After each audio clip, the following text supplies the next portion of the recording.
AI를 처음 제대로 써보기 시작했을 때 저는 솔직히 조금 놀랐습니다. 문장을 정리해달라고 하면 순식간에 정리해주고 아이디어를 달라고 하면 꽤 그럴듯한 기획안이 나오고 제가 한참 붙잡고 있던 생각도 몇 초 만에 구조가 잡히는 걸 보면서 처음에는 참 신기했습니다. 그런데 그 신기함이 지나가고 나니 조금 다른 생각들도 들었습니다. 그럼 내가 그동안 오래 해온 일은 뭐였지? 내가 몇 시간씩 고민하던 일을 AI는 이렇게 빨리 해내는 건가? 그럼 내가 쌓아온 경험은 이제 조금 낡은 것이 되는 걸까? 그런 생각이 들었습니다. 안녕하세요. 보통의 강 부장입니다. 저는 회사를 다니는 동안 기획과 마케팅 일을 오래 했습니다. 브랜드를 보고, 소비자를 보고, 경쟁사를 보고, 숫자를 보고, 회의 자료를 만들고, 광고 대행사와 일하고, 상사의 질문을 예상하고, 조직 안에서 어떤 말이 통할지 고민하는 일을 오랫동안 해왔습니다. 그런데 회사 밖으로 나오고 나니 그 경험들의 쓰임이 생각보다 잘 보이지 않았습니다. 회사 안에서는 너무 당연했던 일들이 회사 밖에서는 이름 붙이기 어려운 감각처럼 느껴졌습니다. 그런데 AI를 쓰기 시작하면서 조금 이상한 일이 생겼습니다. AI가 제 일을 대신 뺏어가는 느낌이 아니라 오히려 제가 오래 해온 일을 다시 보이게 해주는 느낌이 들었습니다. AI는 정말 많은 것을 해줍니다. 제가 던진 말을 더 그럴듯하게 정리해주고 흩어진 생각을 목차처럼 묶어주고 제가 미처 생각하지 못한 표현도 제안해줍니다. 처음에는 와, 이거 정말 대단하다 싶었습니다. 그런데 조금 더 써보니 또 다른 것이 보였습니다. AI가 말은 참 잘하는데 가끔은 현실과 맞지 않는 말을 할 때가 있었습니다. 문장만 보면 너무 멋있습니다. 구조도 아주 좋아 보입니다. 그런데 그걸 실제 회의실에 가져간다고 생각하면 고개가 갸웃해지는 순간이 있었습니다. 이 말은 너무 이상적이지 않나? 이 일정 안에서는 어려울 것 같은데? 예산이 이 정도밖에 없으면 이건 못할 텐데? 소비자가 말로는 좋다고 해도 실제로 이렇게 움직일까? AI가 틀렸다는 뜻은 아닙니다. 오히려 AI는 굉장히 많은 가능성을 열어줍니다. 다만 그 가능성 중에서 무엇이 현실적인지, 무엇을 남겨야 하는지, 무엇을 버려야 하는지, 무엇을 우리 상황에 맞게 바꿔야 하는지는 또 다른 문제였습니다. 그리고 그때 제 안에서 오래된 현장 감각이 움직이기 시작했습니다. 브랜드 매니저로 일하던 때가 떠올랐습니다. 광고 대행사에서 멋진 PT를 가져오면 처음에는 감탄할 때도 아주 많았습니다. 영상 컨셉도 좋고, 카피도 좋고, 전략도 세련돼 보이고, 전체 흐름도 아주 좋아 보였습니다. 그런데 브랜드를 맡은 사람 입장에서는 그냥 멋있다고 끝나는 것이 아니었습니다. 이게 정말 우리 브랜드와 잘 맞나? 우리 고객이 이 메시지를 잘 이해할까? 영업팀 쪽에서는 이걸 어떻게 받아들일까? 이 캠페인을 하고 난 뒤 실제 매장에서는 어떤 일이 생길까? 이번 선택이 다음 분기에도 이어질 수 있을까? 그런 것들을 같이 꼭 봐야 했습니다. 광고는 단순히 지금 당장 사달라고 말하는 것만은 아니었습니다. 어떤 광고는 이미 산 사람에게 당신의 선택이 참 괜찮았습니다 라는 안심을 주기도 합니다. 어떤 광고는 당장 매출을 만들기보다 브랜드의 이미지를 조금씩 쌓아가는 역할을 하기도 했습니다.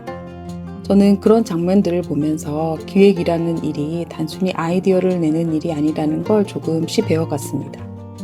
아이디어를 현실에 맞게 고르고 조직 안에서 통하게 만들고 선택 이후의 시간을 견딜 수 있게 만드는 일, 그게 기획의 한 부분이었습니다. AI를 쓰면서 저는 그 감각을 다시 만나게 됐습니다. AI가 만들어준 답을 보면서 그냥 좋다, 나쁘다를 판단하는 것이 아니라 이건 현실에서 어디가 막힐까? 이 표현은 너무 그럴듯하지만 조금 공허하지 않을까? 이걸 진짜 고객 입장에서 보면 어떻게 느낄까? 이런 질문을 하게 됐습니다. 생각해보면 경험이 있다는 건 AI보다 더 많은 정보를 알고 있다는 뜻만은 아닌 것 같습니다. 경험이 있다는 건 질문이 달라진다는 뜻에 가깝습니다. AI에게 좋은 기획안 만들어줘 라고만 묻는 사람과 이 기획안이 실제 조직에서 막힐 지점은 어디일까? 예산이 절반으로 줄어들면 무엇부터 포기해야 할까? 고객이 겉으로는 좋다고 말하지만 실제로 움직이지 않을 가능성은 무엇일까? 이렇게 묻는 사람의 결과물은 조금 달라질 수밖에 없을 것 같습니다. 저는 그 차이가 현장 경험에서 나온다고 생각합니다. 그리고 이걸 설명할 수 있는 단어가 하나 있습니다. 바로 암묵지입니다. 한자로 보면 드러나지 않을 암, 말없을 묵, 알지를 씁니다. 조금 쉽게 풀어보면 겉으로 환하게 드러나 있지는 않고 말로 또박또박 설명하기도 어렵지만 몸과 경험 안에 남아있는 지식이라고 할 수 있습니다. 더 쉽게 말하면 이런 것입니다. 설명하긴 어렵지만 겪어본 사람은 아는 것. 예를 들어서 회의실에 들어갔을 때 오늘 분위기가 조금 무겁다는 걸 느끼는 감각, 상사가 자료를 넘기는 속도만 봐도 어느 부분에서 질문이 나올지 짐작하는 감각, 광고 대행사 제안사가 멋있어 보여도 이건 우리 브랜드하고는 조금 안 맞는데 하고 느끼는 감각, 데이터에는 작게 보이지만 그냥 넘기면 안 될 신호를 알아보는 감각, 문서에는 잘 적히지 않지만 오래 해본 사람 안에 남아있는 판단의 기준. 저는 이런 것이 암묵지에 가깝다고 느꼈습니다. 요즘 저는 송길영 작가님의 경량 문명의 탄생이라는 책을 읽고 있습니다. 이 책을 읽으면서 제 머릿속에 계속 남은 느낌이 있었습니다. 예전에는 크고 무거운 조직 안에 있어야 일이 가능하다고 생각했습니다. 사람도 많고 예산도 있고 시스템도 있고 보고 체계도 있고 브랜드도 있고 그 안에 내가 소속되어야만 내가 맡은 역할이 생길 것이고 내 경험도 쓰일 수 있다고 생각했습니다. 그런데 지금은 조금 다른 시대가 되어가는 것 같습니다. 조직은 더 가벼워지고 일의 방식도 더 유연해지고 개인은 자신의 경험과 도구를 연결해서 새로운 방식으로 움직여야 하는 시대가 되어가고 있는 것 같습니다. 물론 이 말이 조직 밖의 삶이 쉽다는 뜻은 절대 아닙니다. 오히려 더 어려운 것 같기도 합니다. 누가 시켜주는 일도 없고 누가 역할을 정해주는 것도 아니고 누가 성과를 대신 증명해주는 것도 아닙니다. 그래서 더 불안합니다. 하지만 한편으로는 이런 생각도 들었습니다. 어쩌면 이제는 큰 조직 안에 있어야만 경험이 쓰이는 시대는 조금씩 지나가고 있는지도 모르겠다. 내가 겪어온 현장의 감각을 AI라는 도구와 연결하면 예전에는 문서 안에만 있던 경험이 컨텐츠가 될 수도 있고 회의실 안에서만 쓰이던 판단이 누군가에게 도움이 되는 이야기로 바뀔 수도 있고 나 혼자 머릿속에만 갖고 있던 암묵지가 조금씩 꺼내질 수도 있겠다라는 생각이 들었습니다. 저는 AI 전문가가 아닙니다. 개발자도 아니고 기술을 깊이 설명할 수 있는 사람도 아닙니다. 그런데 요즘 AI를 쓰면서 오히려 더 분명해진 것이 있습니다. 저는 AI로 그럴듯한 문장을 뽑아내는 사람이 되고 싶은 것이 아니라 제가 20년 넘게 현장에서 겪었던 일을 AI와 함께 다시 해석하는 사람이 되고 싶다는 것입니다. 이 차이가 저에게는 정말 중요한 것 같습니다. AI는 답의 후보를 많이 만들어줍니다. 표현의 후보를 보여주고 구조의 후보를 제안하고 제가 미처 보지 못한 방향을 펼쳐주기도 합니다. 하지만 그 중에서 무엇을 고를지, 무엇을 덜어낼지, 무엇을 내 이야기로 가져올지 결국 제가 판단해야 하는 것 같습니다. 그래서 이 시대에는 답이 참 많아졌다고 느껴집니다. AI에게 물어보면 정말 많은 답이 나옵니다. 그럴듯한 답도 많고 멋진 문장도 많고 새로운 아이디어도 많습니다. 그런데 답이 많아질수록 오히려 더 중요해지는 것이 있습니다. 바로 기준입니다. 무엇을 믿을지, 무엇을 고칠지, 무엇을 버릴지, 무엇을 현실에 맞게 바꿀지.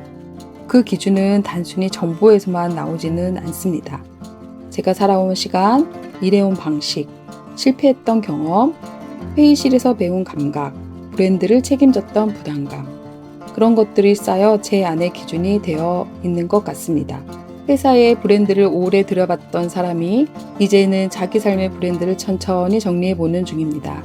예전에는 브랜드가 소비자에게 어떤 의미가 될지 고민했다면 이제는 내가 살아온 시간이 나에게 어떤 의미가 되는지 고민하고 있습니다.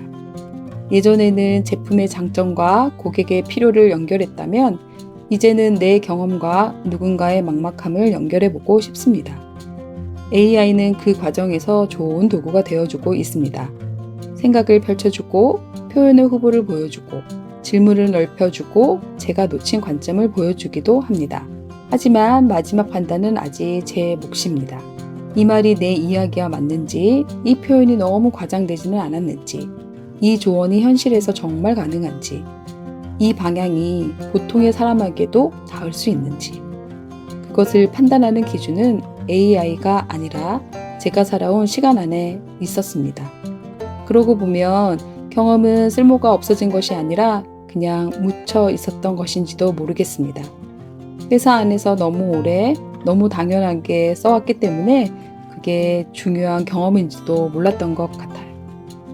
회의실에서 느꼈던 긴장감, 광고 PT를 보며 시야가 열렸던 순간, 상사의 질문을 예상하며 자료를 다시 고쳤던 수많은 밤들, 좋은 아이디어와 가능한 아이디어 사이에서 고민했던 시간, 선택을 하고 나서 그 선택 이후의 시간을 살아냈던 감각, 그런 것들이 제 안에 고스란히 남아있는 것 같습니다.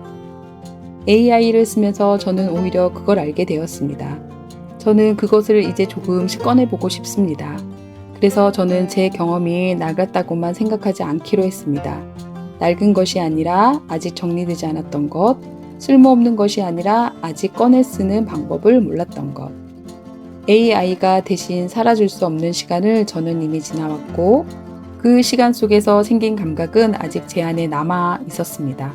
이제 저는 그 감각을 AI와 함께 조금씩 꺼내보려고 합니다. 답은 많아졌습니다. 기준은 경험입니다. 저는 그렇게 생각합니다. 여러분에게도 혹시 말로 딱 설명하기 어렵지만 오래 겪어왔기 때문에 알게 된 감각이 있으신가요? 그 감각은 어쩌면 아직 이름 붙이지 못한 나만의 암묵지일지도 모르겠습니다. 오늘도 여러분의 소중한 시간을 함께 해주셔서 정말 감사합니다. 다음 영상에서도 또 하나의 보통의 장면을 보통의 강부장 시선으로 정리해 보겠습니다.